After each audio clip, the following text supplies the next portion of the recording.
ladies and gentlemen, the story you are about to see is true. The names have been changed to protect the innocent.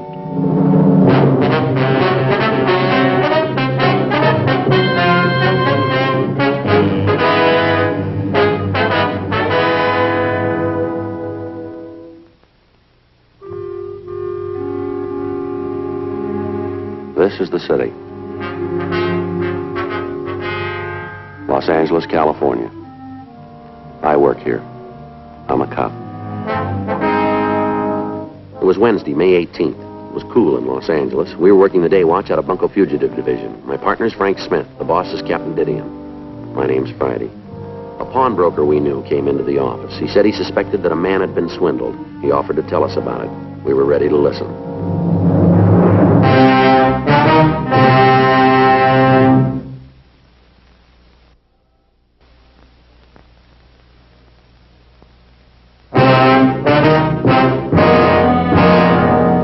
Maybe just wasting my time, yours too. But it sure looked like a con game to me. Well, what's the sting? Well, a fella came in last night, little guy, kind of timid. Probably never been in a pawn shop before. At least he wasn't a steady. I can spot him straight off. Yeah. Wanted to pawn a ring, big green stone, fancy setting, all gimmicked up, you know? Mm-hmm. Man's ring, real fancy though. Asked me what it was worth. What'd you tell him? Worth $20, maybe 25. Is that what you told him? You know I can't loan full value, now you know that. Yeah. I offered him $5. Would have gone up to 10 if he'd pressed me. That's better than a lot of brokers give. Did he take the 5? You kidding? He went all to pieces. Thought he was going to have a hemorrhage. Started calling me a crook. Said the ring was an emerald. Shouted and screamed all over the place. It's an emerald, he said. A $5,000 emerald. That hunk of glass. Are you sure you didn't make a mistake? I ask you, Sergeant, would anybody try to pawn a 5G emerald with me? I ask you. Yeah. Glass, that's what it was. Green glass. Nice setting, though. What do you think, Joe? The old diamond switch, maybe. Could be. Sounds like the only difference is the color. Did you get his name, Fred? I asked him. He just shouted and carried on. Wasn't making no sense at all. I got his license, though. Yeah. Yeah, he was parked right in front of the place. Got the number when he drove off. Thought you might want it. Mm-hmm. Ah, here it is. On the inside. You make it out all right? Yeah. We'll check on it, Fred. Might be a good idea if you got right on it. What do you mean? Just before he left my place, he stopped all that carrying on. Think it sunk in, but I told him about the ring being no good. Yeah. Got real quiet, kind of like he was making up his mind about something. Mm-hmm. Asked me to sell him a gun. Fred Alpin gave us a description of the man who had tried to pawn the ring. We checked the license number with a local branch of DMV. They came up with the information that the automobile bearing that license was registered in the name of Garfield Hunt, 221 North Selma Avenue, Hollywood. 9:03 a.m. Frank and I drove out to talk to Hunt. Good morning, ma'am. Who are you? What do you want? Is Mr. Hunt here? No. No, he isn't. Well, he lives here, doesn't he? Well, who are you? I'm sorry, we're police officers. My name's Friday. This is Frank Smith. Police? Yes, ma'am. Where is he? What's happened? Ma'am? Don't try to break it easy. Just tell me what's happened to Gar.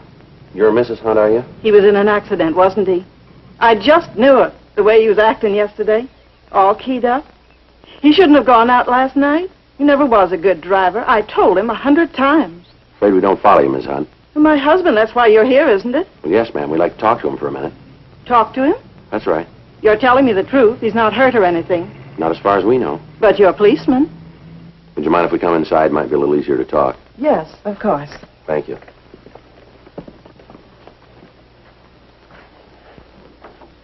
I'm afraid the living room isn't very presentable. I didn't have a chance to put the bedding away yet. That's all right. I slept in here last night, so I'd be near the phone. I thought he might call. I thought somebody'd call. Your husband didn't come home last night? Never happened before. Not in 37 years. Yes, ma'am. Just let me put this bedding away so Here, you I'll sit help down. you. Oh, thank you. Oh, there we are. Just put it in that chair over there. Okay. Do you have any idea where your husband might have gone? No, no idea at all. He didn't say.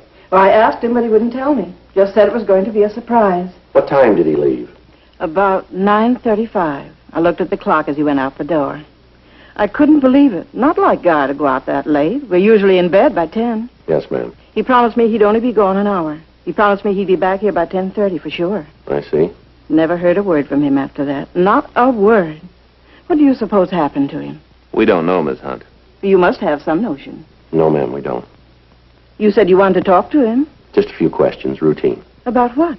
We'd rather ask him. Did you notify the police that he's missing? No. I didn't know what to do. I figured you'd get in touch with me when you found him. I guess I wasn't thinking very good. Never happened before. Mm-hmm. Have you got a picture of your husband, Miss Hunt? I have one. Would you like to see it? Yes, if we could.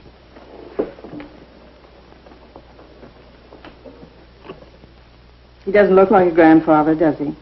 We have 3. Is that so? Mind if we take this along? You won't let anything happen to it, will you? We'll be careful. It's the only one I have. Yes, ma'am. Do you think you can find him? We'll do our best. I guess I should have notified you last night. Yes, ma'am. I didn't know what to do. I thought you'd get in touch with me if something had happened. It's always better to call us first. I guess so. Then it might not happen. We advised Mrs. Hunt to make a formal report of her husband's disappearance to the Hollywood Division. A local and an APB were sent out. 3:15 p.m. Patrol car unit 9L78 reported Hunt had been found sitting in his car. The car was parked on Mulholland Drive. Hunt had readily identified himself. We asked the officers to bring him in for questioning. Joel, Yeah, here's your man, Garfield Hunt. thank you. All right, sit down there, Mr. Hunt. Go ahead, sit down. What do you want with me? We'd like to talk to you, Mr. Hunt. This is Frank Smith. My name's Friday. I do. Never been under arrest before, not once. You're not under arrest now, Mr. Hunt. Then what do you want to talk to me for? Why those officers asked me to come here? You didn't go home last night. Your wife has been kind of worried about you. I was going to go home when they found me. Wasn't any place else to go. I just shouldn't have called you. She didn't call. How'd you find out? You tried to buy a gun. Pawn shop over on Main Street. Oh, What'd you want the gun for? they wouldn't sell it to me. What'd you want with it? Don't need it now. Not now, they're gone. Who are you talking about? Who's gone? Wouldn't have hurt them. Just wanted my money back. Thought I could scare them, that's all. And who were they? Said they were renting the store next to mine. Came out first of last week. Measured the frontage. Heard them pounding around inside, hammering and all, like they was getting ready to move in. Said they were jewelers. Going to open up a valley branch for Lassingwells, you know, big jewelry store downtown here. Mm-hmm. Seemed like real nice fellas. Bought me lunch a couple of times.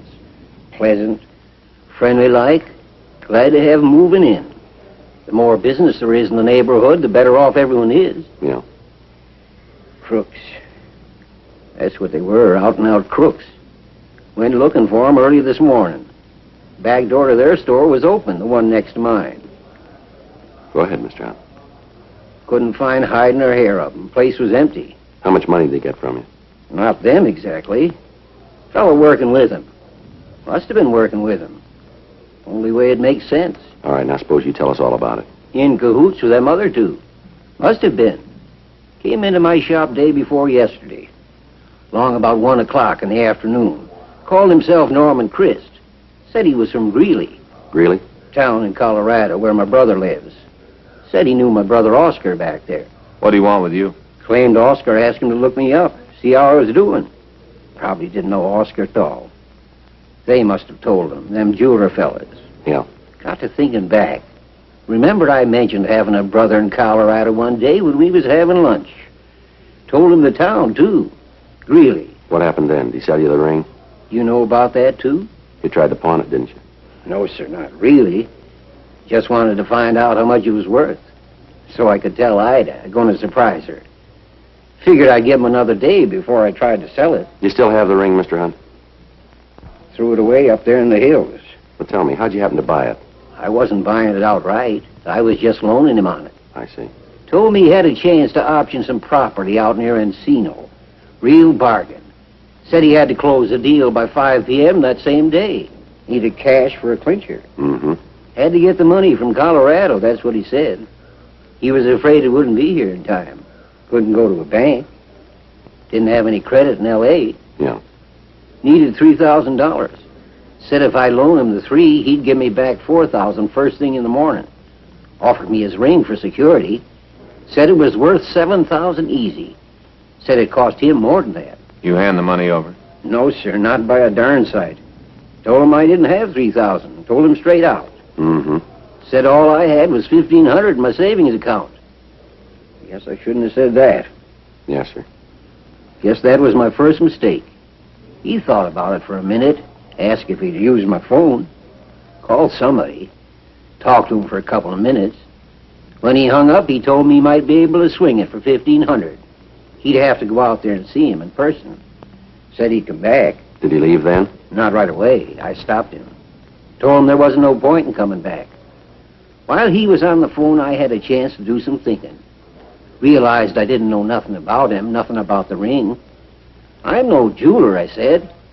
How do I know that ring's worth $7,000? I'm not calling you a liar, but how do I know? He said he didn't blame me for being cautious. Sure, I had good business sense. Took off the ring and laid it on my counter. Told me to get it appraised while he was gone. Uh-huh. I went next door to ask those fellows who said they were jewelers. Place was locked up, so I figured they were still out to lunch. I figured maybe they was in the drugstore down on the corner. Did you find him there? Yes, sir. What'd they say about the ring? Perfect emerald. That's what they said. One of them put a gadget up to his eye. Looked through it. You know what I mean. Yeah. Perfect emerald. Worth $10,000. Not a flaw in it. Mm-hmm. Acted like they thought it was mine. Offered to buy it if I wanted to sell. I told them about the other fella. That he needed $3,000. Told them the whole story. Uh-huh. They said they'd loan him $5,000 without batting an eye. Offered to make out a check right then and there. Kind of took my win away, they were so anxious. I said maybe we could go in 50-50. They'd put up $1,500, I'd put up $15,000. That way the guy would have $3,000 if he still needed that much. We could both make a little profit. One of them asked me how I wanted the check, if he should make it out to me. I told him to make it out to cash. How'd he sign it? Jones. Quincy Jones. That's the name I knew him by. Other one called himself Wyatt Truesdale. I don't think that's their real names, though. Probably... What is it you call them? Aliases? Yes, sir, aliases. Well, anyway, I went over to my bank and drew out the $1,500. About 2:30, the fella come back, the one who gave me the ring. Yeah. Said he tried to talk the real estate people into being satisfied with $1,500. Wouldn't come down. Insisted on the whole $3,000.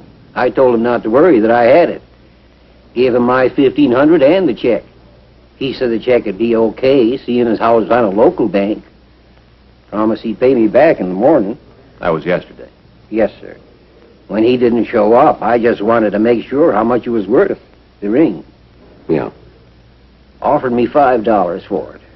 Man in the pawn shop. Couldn't believe him at first. Said it was just glass. A hunk of glass. Then it come to me. How I'd been tricked. All of a sudden, it come to me. Well, now, why'd you stay out all night? Why didn't you go home? Couldn't face her. I'd knew I'd been swindled. $1,500. Every cent we'd saved. Been married for 37 years. It was Ida's money, too. Not just because she's my wife. Helped earn it. Well, we'll try and get it back for you, Mr. Hunt. Not much to show for 37 years, is it?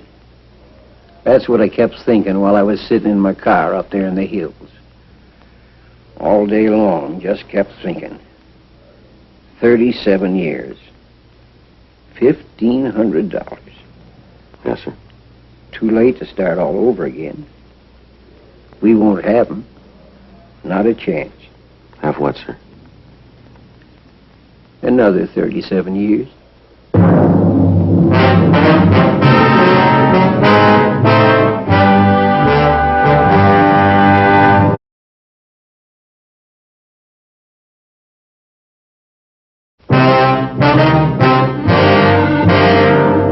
Using Garfield Hunt's description of the three suspects, the stats office came up with 24 possibles who had worked similar MOs. We showed mugshots to Hunt. He identified two of the photographs, Ernest Wilcoxson and Parker Cleaver. Hunt was positive that Wilcoxson and Cleaver were the men who had rented the store next to his and pretended to be jewelers. he was unable to find a photograph of Norman Christ, the man who had sold him the ring. We pulled the packages on Wilcoxson and Cleaver. They had both done time for grand theft. They had not previously worked with a third person. A local and an APB were sent out on all three suspects. Using the information from their mama sheets, Frank and I began checking various places Cleaver and Wilcoxson had been known to frequent. 8:12 p.m. We went into the Black Parrot Bar on South Broadway and talked to the bartender. Wilcoxson and Cleaver, huh? Yeah, that's right. Not by those names, I don't know them. Maybe these will help. Well? Yeah, they come in here once in a while. They always come in together? As far as I know. Ever have a guy with them, tall, thin, dark hair, about 30? No, just the two of them. Never seen them with another guy. Mm-hmm. Where do you want them? You know where we can turn them? Well, they ain't here now. We can wait. Well, they won't be in tonight. How do you know? They got money. Oh? Big roll. One of them was in yesterday, Quincy Jones. That's what he told me his name was. Yeah. Been running a tab. He paid it up in full. Had plenty left over. Mm-hmm. As long as they're carrying a roll, they don't come to my place. Head for them expensive joints like out in the strip, places like that. When they're blowing their loot, come back to me and start running up another tab. I called them on it, but what can you do? This way I get some of their bundle. You know where they live? Around here somewhere. Couldn't pin it down for you. Who could? How bad you want to find out? How do you mean that? Cost you a drink. You that thirsty? Not for me. Girl over there in the booth, the brunette. Uh-huh. She knows him. Been out with him a couple of times. I've seen them leave together. Okay. I was only kidding about the drinks. It's on the house. For you guys and her, too. We don't want any, but we'll pay for hers.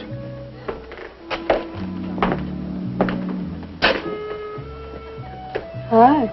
Hi. You're new around here, aren't you? That's right. Can stand some new talent around this place.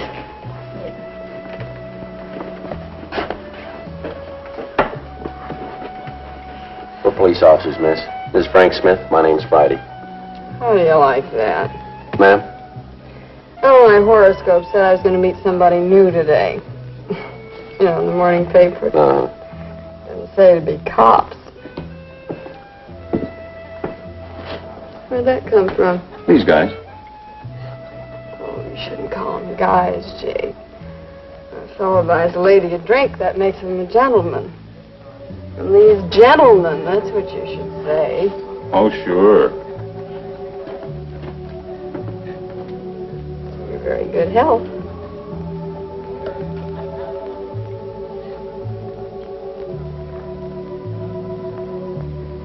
Now, what can I do for you? The bartender says these men are friends of yours.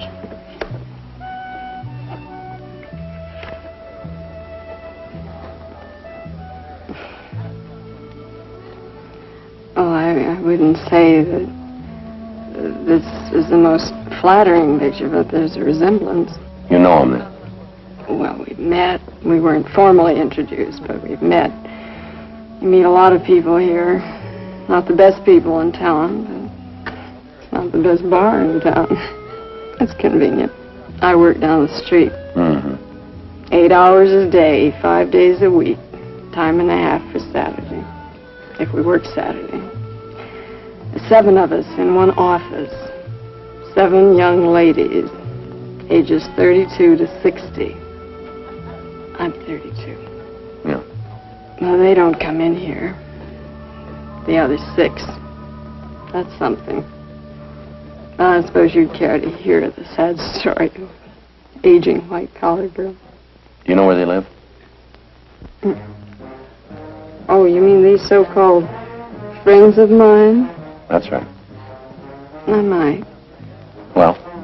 Did you ever hear of the Norcross Arms Hotel? Mm-hmm. Well, I haven't been there with them, of course. In fact, I'm not even sure if it's their residence. But Quincy was carrying a hotel key one night, and it fell out of his pocket. And that was the name on the tag. Norcross Arms. Okay, thanks. Thank you for the brandy. Don't mention it. All right, what do I owe you? 6 bits. She drinks good stuff. Keep the change. Looks like I got a decent break for once. What do you mean? I'm paying their tab today before you pick them up. You got it wrong. They didn't pay it. Huh? Who did? A fellow by the name of Hunt.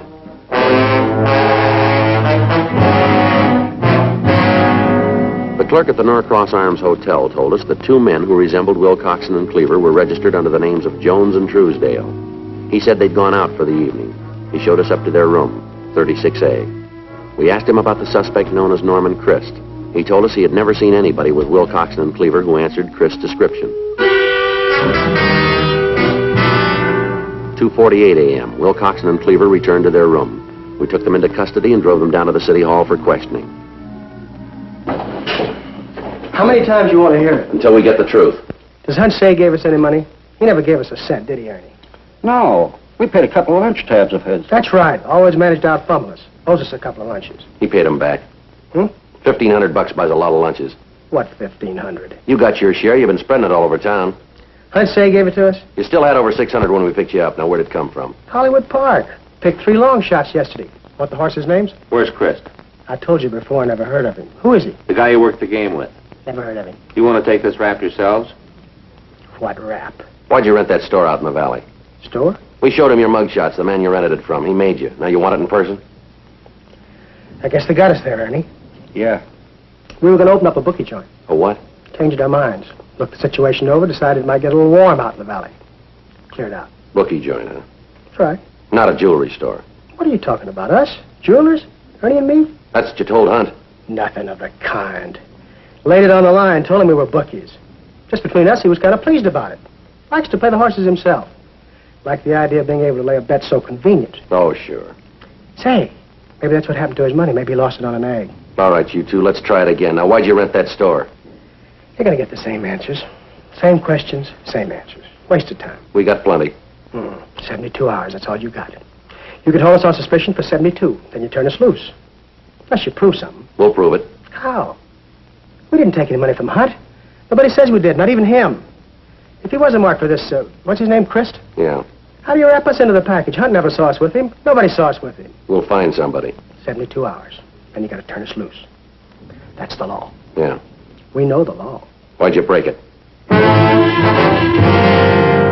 We continued to question the suspects, but we were unable to break them down. Thursday, May 19th, 7:45 a.m. Another team of detectives took over the interrogation. Frank and I went back to the office. Well, you think they'll cop out? I don't know. It doesn't look like it. Unless we come up with Chris. Yeah. Did you call Faye? Yeah. Oh, she let me have it. She kept dinner till after 10:30 last night. You're lucky, Joe. Yeah, maybe. Wonder if I'll get home tonight. I got it. Bunco Friday. Yeah, that's right. Yeah, sounds like him. Oh, how long ago? No, not now. Right. Thank you. Chris? Fits the description. Smashed up a car on the Hollywood freeway. Georgia Street recognized him from our teletype. Is he able to talk? Died 10 minutes after they brought him in.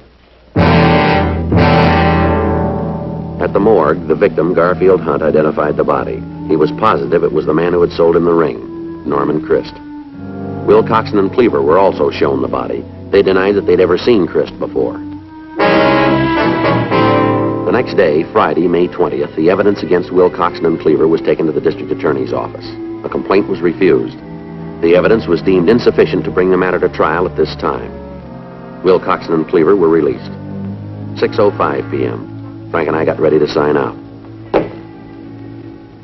That really tears it. Yeah. The DA's office knows they're guilty. We know it. Can't do a thing. Yeah. We've been wasting our time, Joe. Just going through the motions. Oh, no. We got them pegged, and they'll stay pegged. Yeah? Next time they move in on a mark, we'll sit on them. Wouldn't be very smart of them to try it twice. They're not very smart. Huh? They tried it once.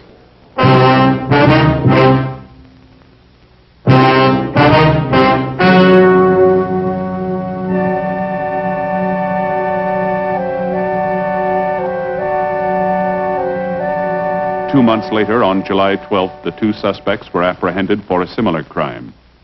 On November 6th, trial was held in Department 98, Superior Court of the State of California, in and for the County of Los Angeles. In a moment, the results of that trial.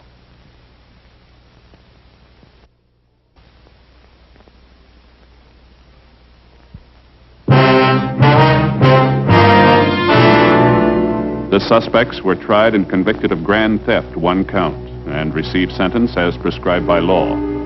Grand theft is punishable by imprisonment in the county jail for a period of not less than 1 year, or for a period of from 1 to 10 years in the state penitentiary.